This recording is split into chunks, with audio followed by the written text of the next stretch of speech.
So Girish, you come from the cloud and infrastructure background, and most of this technology, Gen AI, it cannot be built in isolation, right? It has to be a collaborative effort across the organization. It has to have scale in terms of computation, data, and everything, which means that cloud can be a big enabler in terms of Gen AI, and it can have a large impact, and vice versa. It can have an impact on cloud can have an impact on the technology. So where do you see the cloud landscape going from here? What are the implications? Because a lot of people, a lot of CXOs here have cloud adoption either going on or planned at their organizations. Right.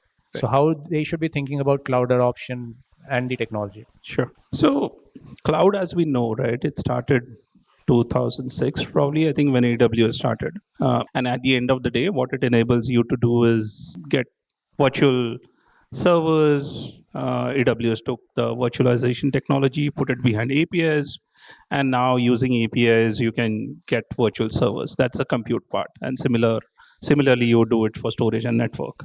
Because of this, it enabled the software model of SaaS, right? Now you don't no longer have to install your software yourself.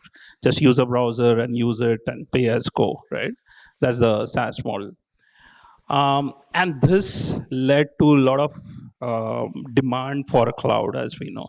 That's how you saw that even at the base of $30-40 billion, AWS was still growing 30%, right? But it started slowing down in the last couple of years because cloud costs were too high. People started moving out of cloud as well.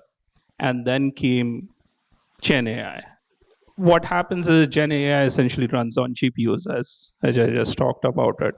And NVIDIA's bet is accelerated computing. Moving workloads from CPUs to GPUs is going to be a big thing. There is about $1 trillion worth of infrastructure, whether it is in cloud or in data centers, which runs on CPUs.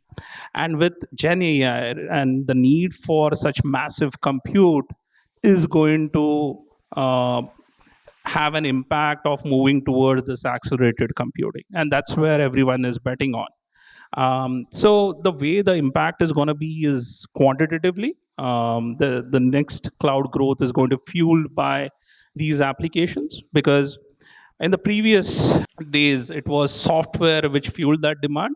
And now training and inferencing models is going to fuel that demand for cloud.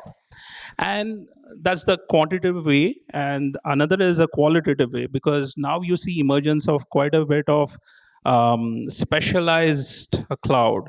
For example, NVIDIA has come up with DGX Cloud. So there are quite a few startups also which have come up with GPU clouds. So now the idea is, how can we build a cloud which is specialized for a workload? So that's the qualitative impact of cloud, AI on cloud. Yeah, very true. And as you mentioned, there's a certain reverse migration happening from cloud. Now, there's all the more reason for people now to go back to cloud and think about cloud as an enabler for their next Gen AI strategy and ecosystem. Absolutely. And especially when GPUs are so scarce, you have to pull in the resources in order to leverage them. Yeah. For many people, this is the only way to get access to GPU right now. Right? Yeah.